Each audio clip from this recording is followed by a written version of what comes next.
Zeho Kids in the making of this video. You're probably wondering how I got here. Well, let's rewind. Oh, I understand what you're saying.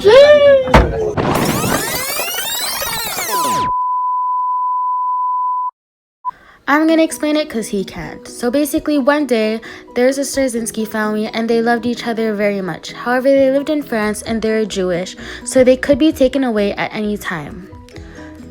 The concierges were snakes and would feed them lies, so they thought that they would only take away men. But they didn't, so they had to hide their little brother in hopes that her father would save her, and they took away Sarah and her mom. Their dad caught up with them, and this is him comforting her on the train, on their way to the camp. It was a very sad moment. Meanwhile, in 2002, there was a not-so-loving family that consisted of Julia, Bertrand, and their daughter Zoe. They walked into the apartment that they were gonna renovate, and it looks like they're not having... Okay. Okay, that's enough. Cut. Next. Julia was an editor, and she worked for a newspaper company. This is her typing very aggressively because of the hate she gets from her husband's family and her husband.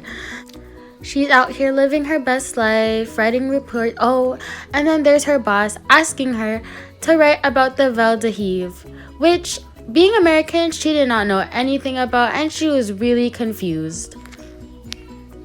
She agreed to it and decided to invest all of her time into investigating what went on. She got very connected to the stories she found. During this time, she finds out she's pregnant and is so excited because she can finally give her husband the boy he deserves. She thought this would finally make her husband love her again.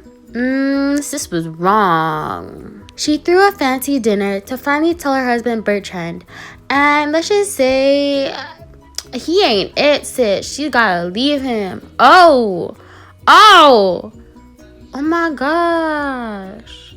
Anyway, back at the camp, Sarah's mother felt very weak until the guards tried to take her away from her daughter after her father already left. She fought for her daughter, but there was no point.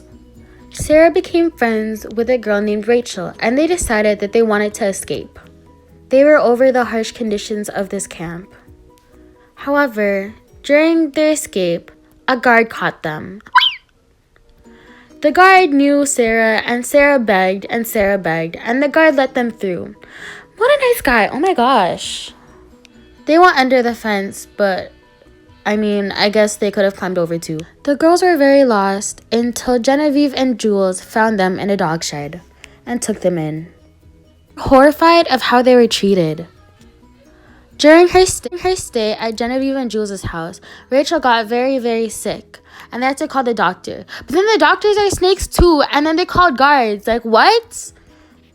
They did the most for the guard not to take her away, but they couldn't do anything about it.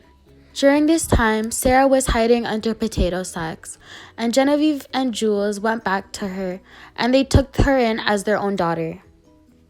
Sarah was finally safe again, but she had to go back to Paris to get her brother from the cabinet. She begged and pleaded to go back to Paris for her brother, but Genevieve and Jules didn't think it was a good idea. Genevieve and Jules decided that it was best to go with her on the journey to keep her safe. When she got back, her biggest nightmare was now her reality, and Michael was dead.